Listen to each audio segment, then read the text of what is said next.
చిట్టా నంబర్ 2 గంభీరంగా ఉన్నది. ముద్ద గంభీరంగా ఉన్నది. ఏందనంటే ఇది నేను లివర్ మింట్ నుంచి తీసుకున్న ఒక కథనం. అందులో ఏమంటారనంటే యుఎస్ ప్రెసిడెంట్ ఎవరైతే బైడెన్ ఉన్నారో ఆయన ఏమంటారనంటే ఆఫ్టర్ జెనోఫోబిక్ రిమార్క్, భారత్ మీద జెనోఫోబిక్ రిమార్క్ అని చెప్తాడు. యుఎస్ దాని తర్వాత యూటర్న్ చేసేసి భారత్ని మళ్ళా పొగిడే ప్రయత్నం చేస్తున్నారు. ఇప్పుడు వెనకటికి భారత్ మీద ఇష్టం వచ్చినట్టు కమెంట్లు చేసి జెనోఫోబిక్ రిమార్క్ అని చెప్పి దాని తర్వాత శాంక్షన్స్ భారత్కు ఉంటుందని చెప్పి ఇవాళ భారత్ అవసరం ప్రపంచానికి ఉందని తెలిసి ఎస్పెషలీ అమెరికాకి ఎక్కువ ఉందని చెప్పి అర్థమై యూటర్న్ చేసి భారత్ ఒక వైబ్రెంట్ డెమోక్రసీ అని చెప్పి మాట్లాడడం ఎంతవరకు సబబు అని అనేది అర్థమై సస్తలేదు. ఎందుకంటే ఇవాళ దిలీప్ సింగ్, చిత్రగుప్తుల ఈ కథనం మనం మాట్లాడినాం. Dilip Singh who is a US Deputy National Security Advisor for International Economics. యుఎస్కి సంబంధించిన ఏమంటారు secretary Dilip Singh for the international economic adviser అనంట. ఆయన భారత్కు వచ్చి ఐ హోప్ ఇప్పుడైతే రష్యా నుంచి మనం ఏమైతే కొంటున్నాం కదా డిఫెన్స్ ఎక్విప్మెంట్స్ ఎక్సెట్రా వీటన్నిటికీ మేము బెటర్ వాల్యూ మేము ఇస్తాము. భారత్ అమెరికా సైడ్ చూడాలా, రష్యాతో దోస్తీ చేయడం కంటే అమెరికాతో దోస్తీ చేయాలా, మేము ఇంకా బెటర్ ప్రైస్ ఇస్తాము, బెటర్ వాల్యూ ఇస్తాము, భారత్ మమ్మల్ని ఎందుకు నెగ్లెక్ట్ చేస్తున్నది అని చెప్పి శిల్క పలుకులు పలుకుతారు. అయితే ఇలా ఈ శిల్క పలుకులల్లా మీనింగ్ ఎంత ఉన్నది అని చెప్పి ఆలోచిస్తే నాకు బంగ్లాదేశ్లో మొన్న యూనిస్ గాడు కొట్టిన ట్వీట్ ఒకటి గుర్తొస్తుంది. గిరీష్, నేను రెస్పెక్ట్ ఎందుకు ఇస్తలేవు ఒక ప్రధానమంత్రి కదా బంగ్లాదేశ్కి అని అంటే బిచ్చప్ బతుకులు బతికేటోడికి ఏమిస్తాడు అని అంటున్నా. తన జాతీయవాదం లేని ఒక దేశానికి ఏం రెస్పెక్ట్ ఇస్తామని అంట. ఈ మాట నేను ఎందుకు అంటున్నానంటే వాడు ఏమంటాడు యూనిస్ అనేటోడు, హిందువుల మీద ఏదైతే అటాక్ జరుగుతుందో దాన్ని మీడియా ఎగ్జాగరేట్ చేసి చూపిస్తున్నది, ఎస్పెషలీ ఇండియా దాన్ని ఎగ్జాగరేట్ చేసి చూపిస్తున్నది అని చెప్పి మాట్లాడతారు. ఈ బంగ్లాదేశ్కి సపోర్ట్ ఎవరు చేస్తున్నారు, ఏ డీప్ స్టేట్ ఇన్వాల్వ్ అయ్యి దీన్ని చేస్తున్నది ఎక్సెట్రా మనందరికీ తెలిసిందే. దీని మీద ఎంత డీటెయిల్గా మనం డిస్కస్ చేస్తే అంత మంచిది, బికాస్ మనం అప్రమత్తం అవుతాం భారత్లో. సో ఇవాళ టాపిక్ ఏందనంటే సడన్గా భారత్ సైడు యూటర్న్ ఎందుకు కొట్టింది మన అమెరికా అని చెప్పి మాట్లాడితే ఈ యూటర్న్ అనేది భారత్ రిలేషన్స్ని మంచిగా చేసుకోనికనా లేకపోతే ఏమన్నా కుటిల నీతి అమెరికాది ఉన్నదా అని చెప్పి మాట్లాడుతుంటే మనకు అర్థమవుతుంది ఏందనంటే ఈ తోలు ఉంటుంది చూడు అమెరికాది, ఎంత దొడ్డు తోలు అన్నానంటే ఆ తోలు అనేది నీకు బ్రహ్మాండంలో దొరకదు, అంత బలపెక్కిన తోలు, బలిసి కొట్టుకుంటున్న తోలు. ఒకటే మాటలో చెప్పాలంటే డెమోక్రసీ అనేది వీళ్ళకు అమెరికాకు ఎంత సన్నిహితంగా ఉంటే అది వాళ్ళకు డెమోక్రసీ. ఇవాళ ఈ మాట నేను ఎందుకు మాట్లాడుతున్నానంటే 2 సార్లు మోదీ గెలిచిండు, తర్వాత భారతీయ జనతా పార్టీ ఒక యాంటీ ఇన్కంబెన్సీతోని దానంతలదే చచ్చిపోతుంది, మనం పెద్దగా ఆలోచించాల్సిన పని లేదు, కొంచెం గ్యాప్ తీసుకొని మనం ఆలోచిద్దాం అనే తరుణంలో 3వ దేశ ప్రధాని మే నరేంద్ర దామోదర్ దాస్ మోదీ ఈశ్వర్కి శపథ్ లేతావు అని చెప్పి ప్రమాణ స్వీకారం చేశాడు. మోదీ 3వ ప్రమాణ స్వీకారం చేసిండంటే ఖచ్చితంగా అమెరికాకు ఒక మెసేజ్ పోతుంది. ఏందనంటే ఏదైతే ఇప్పుడు బంగ్లాదేశ్లో రాడికలైజేషన్ జరుగుతుందో దీన్ని మోదీ అనే ఈ వ్యక్తి భారతీయుడు ఖచ్చితంగా ఒప్పుకోడు, గడ్డపార దించనీకి ప్రయత్నం చేస్తాడు. అయితే ఈ విషయంలో ఇప్పుడు వీళ్ళకి ఏమైపోయిందని అంటే 3వ ఎక్స్పెక్ట్ చేయలే, వెయిట్ చూద్దాంలే అని చెప్పి అనుకున్నారు. ఇప్పుడు రిజల్ట్ వచ్చిన తర్వాత ఎట్లయిపోయిందంటే మేబీ ఏదైతే వీళ్ళు ఎక్స్పెక్ట్ చేసిరో అది జరగలే, 240 సీట్లకు మోదీ సర్కార్ ఆగిపోయింది. బట్ ఆబ్వియస్గా కంఫర్టబుల్గా గవర్నమెంట్ ఫామ్ చేసింది. వీళ్ళకి ఏమని ఉండే అంటే భారత్ని ఒక 180-190 వరకు ఆపేస్తే, మోదీని 180-190 వరకు ఆపేస్తే ఇక కొయిలేషన్ గవర్నమెంట్ ఫామ్ చేసి ఆటలాడదాం, భారత్ని కాలు గుంజుదాం, భారత్కి గడ్డపార దించుదాం, or to that matter Bharat రాజ్యాంగ నీతిలా అడుగు పెడదాం, కుటిల నీతిని ప్రయోగం చేద్దామని చెప్పి భావించింది అమెరికా. ఈ రిజల్ట్ వచ్చేసరికి ఇటు అమెరికాకు అర్థం కాలే, ఇటు ప్రతిపక్షాలకు అర్థం కాలే, and to that matter Bharatiya Janata party కూడా కొంచెం షాక్లో ఉండే, లేదని అంటలేదు. అయితే భారతీయ జనతా పార్టీ ఇప్పుడు మనం ఏమనుకుంటున్నామంటే గిరీష్ ఫుల్ మెజారిటీ వచ్చినుంటే ఎట్లుంటుండే అన్న మీ ప్రశ్నకు, ఫుల్ మెజారిటీ వచ్చినా సేమ్ ప్రతిపక్షం ఇట్లనే బిహేవ్ చేస్తుండే. ఇది మీరు రాసి పెట్టుకోరు. ఎందుకంటే లక్నో ఎస్పెషల్లీ ఆ నాయిడా అక్కడక్కడ ఉత్తరప్రదేశ్లో సమాజ్వాదీ పార్టీ వాళ్ళు వాళ్ళ కార్యకర్తలకు డిసైడ్ చేసి చెప్పారు, వాళ్ళ కాంగ్రెస్ కూడా ఉన్నది. ఏందని అంటే ఈసారి మన ప్రభుత్వం ఎట్లనైనా రాలేదు అని అంటే రాదు కూడా వాళ్ళకి తెలుసు, రాలేదు తెలంగాణ మనం జర దంగాలు చేద్దాం, అది చేద్దాం, ఇది చేద్దాం, జర కట్టెలు గిట్టలు లాఠీలన్నీ చక్కగా పెట్టుకోరేరు అన్నారు. తర్వాత విషయం యోగి ఆదిత్యనాథ్ గారు అక్కడ ఉన్నారు. ఇక ఆయన ఏం చేస్తారు బుల్డోజర్ బాబా ఇప్పుడు అన్నీ చూస్తాం. వెనకటికి నిన్నగాక మొన్ననో అఖిలేష్ యాదవ్ అనేటోడు ఫెన్సింగ్ దుంకి ఎట్లా పోతున్నాడో పైజామా పట్టుకొని నాడలు పట్టుకొని అనేది మనం చూస్తాం. సో మన ప్రతిపక్షాలను జర పక్కకు పెడితే అమెరికా ఎప్పుడు తన దగ్గర ఉన్న ఒక అస్త్రాన్ని ప్రయోగిస్తుంది. ఆ అస్త్రం ఏందనంటే టూల్ కిట్. వాళ్ళ దగ్గర ఒక్కటి కాదు, రెండు కాదు, 100 టూల్ కిట్లు పడి ఉంటాయి. అర్నబ్ గోస్వామి కూడా మొన్న ఒకటి ఎక్స్పోజ్ చేసిండు రిపబ్లిక్ టీవీలో ఒక టూల్ కిట్ అని.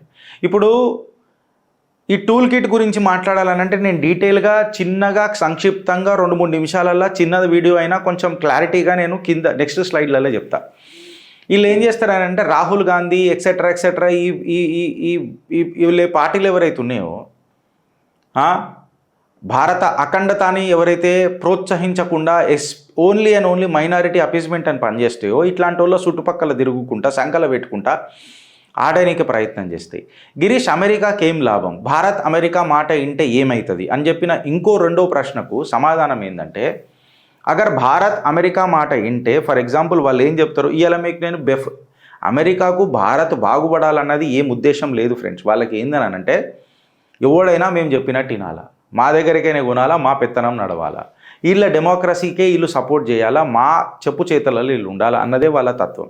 ఈ ముచ్చట నేను ఎందుకు అంటున్నా అంటే ఫర్ ఎగ్జాంపుల్ ఇప్పుడు అమెరికాతోని మనం డిఫెన్స్ ఎక్విప్మెంట్ కొంటాం.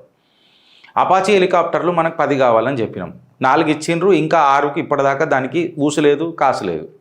అంటే వీళ్ళు ఇస్తే వీళ్ళ బిచ్చానికి మనం బతకాలా? అందుకే ఈ దేశ ప్రధాని నరేంద్రుడు ఆత్మనిర్భర భారత్ అని చెప్పి వచ్చుడే కలగని తీసుకొని వచ్చిండు. మన ఎంత తొందరగా మనం ఆత్మనిర్భర్ అయితే అంత మంచిది అని చెప్పిండ్రు.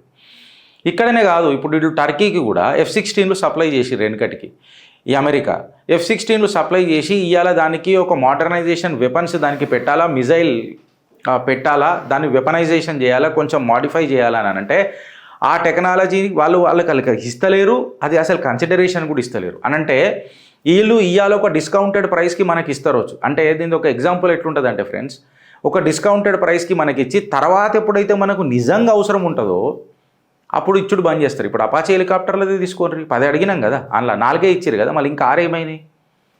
అయితే అమెరికాకు అమెరికా భారత్ మీద ఎందుకు గుస్సా ఉన్నది, ఎందుకు మంటలేస్తుంది అమెరికాకు అని మాట్లాడితే 3-4 రీజన్స్ ఉంటాయి. ఫస్ట్ ఏందనంటే ఆర్టికల్ 370 భారత్ తీసేస్తుంది, కశ్మీర్ ఇష్యూ మొత్తం సైలెంట్ అయిపోతుంది. ఏదైతే అల్గావాద్ ఉగ్రవాద దాడి ఏదైతే ఉంటుండేనో కశ్మీర్ టాపిక్ని తీసుకొని అది ఇప్పుడు మొత్తం సైలెంట్ అయిపోయింది. ఏడికాడి ఎవడన్నా ఎక్కువ తక్కువ మాట్లాడిండి అంటే ఇంట్లో గుసాంచి గడ్డపారాలు దించేసి వస్తారు మనోళ్ళు సైనిక బలగాలు. ఫ్రీ హ్యాండ్ ఇచ్చి పడేసిండు దేశ ప్రధాని. అయితే ఈ ఆర్టికల్ 370 అనేది జరుగుతుందని వాళ్ళు ఎన్నడూ ఊహించలే. దాని తర్వాత ఎప్పుడైతే 2020లో కోవిడ్ వచ్చినప్పుడు అమెరికన్ వ్యాక్సిన్ని కూడా మూతి మీద దన్నినాం మనం. చల్ నువ్వేంది మాకు ఇచ్చేది, మా వ్యాక్సిన్ జబర్దస్త్ ఉన్నది, నీ అడ్డమైన వ్యాక్సిన్ ఫైజర్ మాకు తెలియదా ఎట్లుండను అని చెప్పి మనం పక్కకు జరిపేసినాం. థర్డ్ వీళ్ళు ఎక్స్పెక్ట్ ఏం చేసిరనంటే మనము డోక్లాంలా ఏదైతే చైనాతో ఫేస్ ఆఫ్ అయిందో ఖచ్చితంగా చైనాతో మనం వార్లకు దిగిన తర్వాత మన ఆర్థిక వ్యవస్థ జర అతలాకుతలం అవుతుంది. ఆ ఆర్థిక వ్యవస్థలో వీళ్ళకి అమ్యునైజేషన్ కావాలంటే వీళ్ళు మా దగ్గరికే రావాలా, ఎందుకంటే రష్యా సప్లై చేయలేకపోవచ్చు, మా దగ్గరికి రావాలా, అప్పుడు ఆడదాం ఆట అని అన్న తరుణంలో ఉంటే దాన్ని మోదీ గారు చాకచక్యంతో డీల్ చేసి డోక్లాంలో చైనాని బ్యాక్ఫుట్లో పెట్టిండు. సో వాళ్ళకి అర్థమైతలేదు. ఇవాళ జయశంకర్ గారు కూడా కూర్చొని ధీటైన జవాబులు ఇస్తున్నారు. భారత్ తన అవసరాలకు ఏదైతే అవసరం ఉంటుందో గదే మాట్లాడతాం, మీ హస్తాక్షేప్ మాకు అవసరం లేదు, చాలా పక్కకు జరుగుర్రి, మీ జాగాలో మీరు కూర్చోర్రి అని చెప్పి ఇవాళ జయశంకర్ గారు కూడా అమెరికాని బ్యాక్ఫుట్లో పెట్టిండు. ఇదంతా నడుస్తున్న తరుణంలో మేం కాకపోతే ఇంకెవడు గతి అననే అహంకారపు ధోరణిలో అమెరికా ఉన్నప్పుడు, యుక్రెయిన్ యుద్ధం జరుగుతున్నప్పుడు అందులో తెలియకనో తెలుసో అమెరికా పసాంచిపోయింది. ఇప్పుడు బయటికి వస్తామని అంటే తన పెద్దన్న పాత్ర పోగొట్టుకుంటుంది. రష్యా ఏదో శాంక్షన్స్ పెట్టి రష్యాని అతలాకుతలం చేసి తన ఆర్థిక వ్యవస్థను ఢీలా చేద్దామని అనుకున్నది. కాకపోతే మోదీ హే తో మున్కిన్ హే అని చెప్పి ఇలా ప్రపంచ దేశాలు భారత్ వైపు ఎందుకు చూస్తున్నాయని అంటే రష్యా అండ్ భారత్ తన రిలేషన్స్ ఇంకా గట్టిగా చేసుకున్నది. ఇవాళ పెట్రో డాలర్ని మనం చూసుకుంటే ఈ పెట్రో డాలర్లతోనే అమెరికా తన పెత్తనం చెలాంచింది. ఇవాళ బ్యారెల్ $70 కంటే తక్కువ పైసలకు పడిపోయిందనంటే, $70 పర్ బ్యారెల్ పడిపోయిందనంటే దానికి కారణం మోదీ చేసిన చాకచక్యపు డిప్లొమాటిక్ రిలేషన్స్ విత్ రష్యా. ఇది అమెరికాకు నిద్ర పడతలేదు, ఎందుకంటే వాళ్ళ స్టాక్ మార్కెట్ ఇలా క్రాష్ అవుతున్నది కంప్లీట్గా. వీళ్ళు వెనకటికి మొత్తం చేసిందే ఇది, ఆడాడ పోవాలా, దొంగతనాలు చేయాలా, లంగతనాలు చేయాలా, లుచ్చతనాలు చేయాలా, మళ్ళీ డెమోక్రసీ పేర్ల మీద మాట్లాడాలా, తర్వాత మనల్ని రెడ్డోళ్ళని చేయాలా. ఇవన్నీ ఇట్లా చేసుకొని వీళ్ళు తన పూట గడుపుకోనికే ఇవన్నీ కథలు పడ్డారు. ఇప్పుడు అవి చెక్ పెట్టుడు స్టార్ట్ చేసిండు, కంప్లీట్గా రూబల్లా నడుస్తున్నది.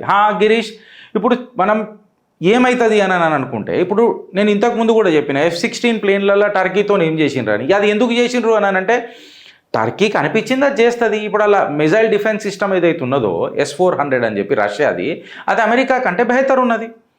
వాళ్ళు అది కొనుక్కున్నారు, వాళ్ళు అది కొనుక్కోగానే ఇళ్ళకు బగబగ మండింది. మీరు అట్టెట్లా కొంటారు, మేము F-16కి ఇయ్యం. ఆన్ ది అదర్ హ్యాండ్ ఇవాళ సుకోయికి మీరు మిజైల్ కంప్లీట్గా ఏదైతే దాన్ని అంతా చేసి పెడుతున్నామో అది సూపర్ అయింది. అది రష్యా మనకిస్తున్నది, ఇండిజీనియస్ ఎయిర్ క్రాఫ్ట్స్ మనకిస్తున్నది. సో భారత్ తన ఆత్మనిర్భరతను మంచితరంగా తెలుసు భారత్కి, కంప్లీట్ తన డెసిషన్లో తను సేఫ్ ఉన్నది భారత్. ఇవాళ తేజస్ ఎయిర్ క్రాఫ్ట్ ఉన్నది మనకు, ప్రపంచ దేశాలలో దాని demand super. BrahMos missile super.